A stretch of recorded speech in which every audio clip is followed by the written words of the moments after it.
향정신성 약물을 이용한 전쟁과 흡연과의 전쟁.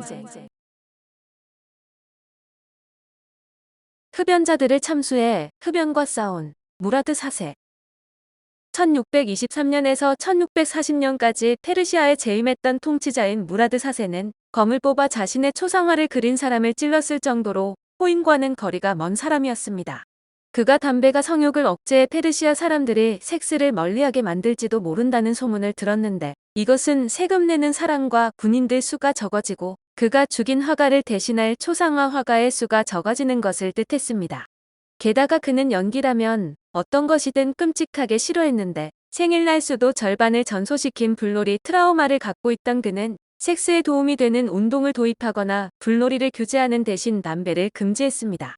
무라드는 누구든지 담뱃잎 말린 것을 갖고 있다 걸리면 혹독한 형벌에 처하는 법을 제정했는데, 당시 사람들은 담뱃잎 말린 것을 말아서 피웠습니다. 만약 왕의 친위 보병들이 누군가의 집에서 물담배나 코담배 파우치를 발견하면 그 주인을 거리로 끌어내 교살했는데 공포스러운 것이었지만, 당시에는 공포스럽지 않은 법은 없었습니다. 무라드를 주목할 만한 사람으로 만든 것은 그것에 그치지 않고 직접 돌아다니며 흡연자들을 색출해 죽였다는 사실로, 그가 담배 소지자를 색출한 수법은 바로 함정수사였습니다. 그는 함정수사의 개척자였는데, 밤에 비밀리에 콘스탄티노플 거리를 돌아다니며 담배를 소지한 것으로 보이면 다가가 조금만 피우게 해달라고 간청을 했습니다. 친절한 흡연자가 그 청을 들어주면 무라드는 사정없이 그를 참수했는데, 14년간 2만 5천 명 이상의 흡연 용의자들이 죽음을 당했다는 기록이 남아 있습니다. 그러나 이 일이 언제나 성공적인 것만은 아니었는데, 모제스 에드위의 아시아와 터키의 수도의 역사라는 매혹적인 책에 따르면 적어도 희생자들 중 한 명은 도망친 것으로 보입니다. 출처가 불명확하지만 이야기에 따르면 무라드는 자신의 병사들 중 한 명이 밤에 담배를 즐기고 있는 것을 우연히 보고 그에게 다가가 니코틴에 굶주린 거지인 척 조심스럽게 물었습니다. 왜 법을 어기는 위험을 감수하면서까지 그런 습관을 고수하냐고 물었는데, 병사는 이렇게 훌륭한 답변을 하고 무라드에게 담배를 내밀었습니다. 만약 국왕이 자신의 병사들에게 급료를 지불하거나 상당량의 먹을 것을 제공해주는 것을 외면하면 다른 수단으로 먹고 살 수밖에 없죠. 그가 그것을 받아들고는 병사를 살살 꼬셔 아는 사람들 중에 담배를 피우는 사람들을 털어놓게 하자 담배 단속일지 모른다는 본능적 감각이 발동한 이 무명의 기병은 무라드를 공봉으로 인정사 정없이 때렸습니다. 무라드가 군대를 소유하고 있었기 때문에 비명 소리가 났다면 부하들에게 들렸을 것인데, 국왕은 크게 분노했다고 하지만 그를 잡아서 죽였다는 언급이 없으니 해를 당한 것은 아닌 것으로 보입니다. 담배를 박해한 것은 페르시아의 무라드만이 아니라서 일본에서는 서로 다른 시기에 무려 5차례나 금연령이 내려졌는데, 마지막이 1616년이었습니다. 일본 정부는 흡연 용의자를 참수하지는 않았지만 담배를 소지하고 있다 잡히면 벌금형을 내렸고, 정부는 그 사람이 가진 전 재산을 벌금으로 몰수했는데, 말하자면 벌금형은 형식상 절차였을 뿐입니다.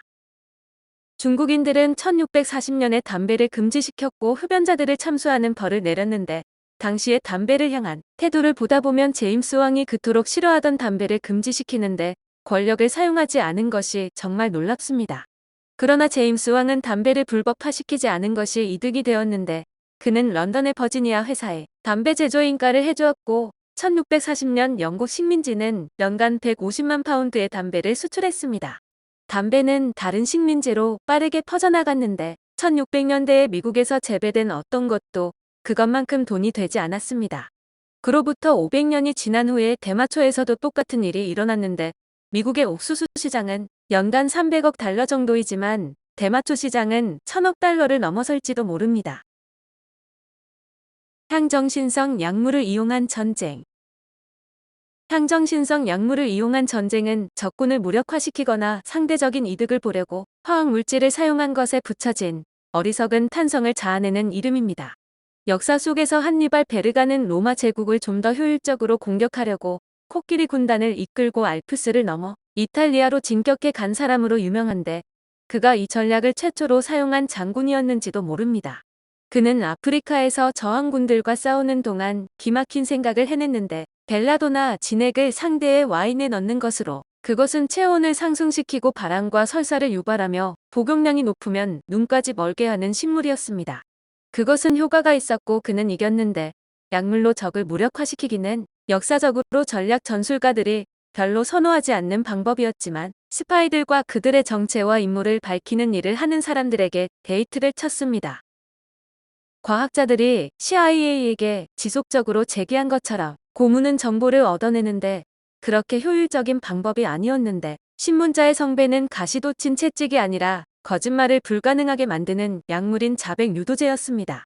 멍청해 보이는 산부인과 의사인 로버트 하우스가 1922년에 달라스 경찰서를 찾아가 용의자들에게 진실을 자백하게 하는 화학적 방법이 있다고 했는데 그의 과학적 비책이 바로 스코폴라민이었습니다.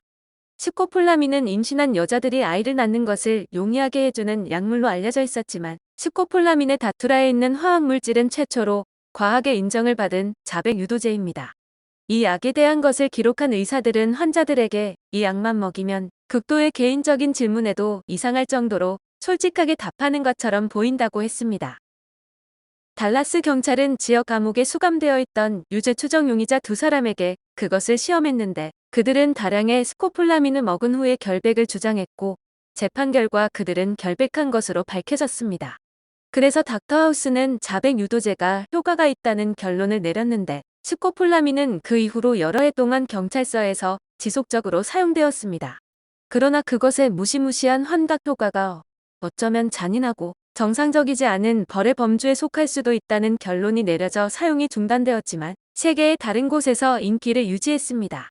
자백 유도제는 그것으로 끝이 아니었는데 나치는 메스칼이라는 선인장에 들어있는 흥분성 물질인 메스칼린이 완벽한 자백 유도제일지도 모른다고 생각했습니다. 그들의 사악한 제국 안에 있는 수용소 캠프 수감자들을 대상으로 그것을 실험했는데 1947년에 미국 해군은 나치들 사이에 비밀스런 것이 진행되고 있다는 감을 잡았습니다. 그들은 그것이 무엇인지 알아내다 별것 아니라는 결론을 내렸는데 메스칼린은 빌어먹게도 자백 유도제가 아니라서 먹으면 진실 자백은커녕 숲속에서 5시간 춤추고 싶어질지도 모르는 약품이었습니다. 2차 세계대전 중에 CIA 전신인 OSS 전략 3국는 대마초를 진실 신드롬으로 사용했지만 효과가 없었는데 OSS가 대마초 사용에 성공적인 결과를 얻었던 것은 폭도들을 진압할 때였습니다. 조지 화이트라는 요원에 따르면 대마초로 저명한 갱스터의 믿음을 사서 취하게 한 다음 중요한 정보를 누설하게 했다는 것입니다. 그래도 이것은 냉전 중의 광기에 비하면 아무것도 아닌데 여러 이유로 CIA는 러시아에서 LSD 환각제를 무기화하고 있을지 모른다는 의심을 하게 되었습니다.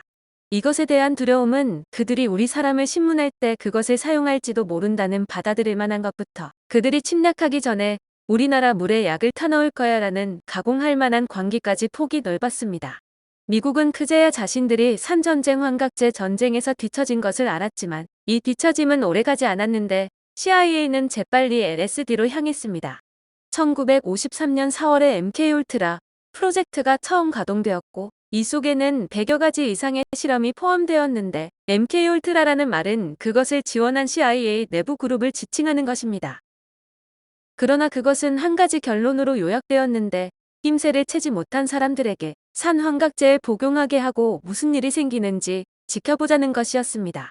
이 프로젝트로 그들이 몇백 명의 사람들에게 약물을 주입했는지는 알 수 없고 CIA 직원들은 장난으로 마실 것에 약물을 타곤 했지만 이 테스트로 한 사람이 죽어 산환각제는 성공적으로 무기화되지 못했습니다. 오늘은 향정신성 약물을 이용한 전쟁과 흡연과의 전쟁이었습니다.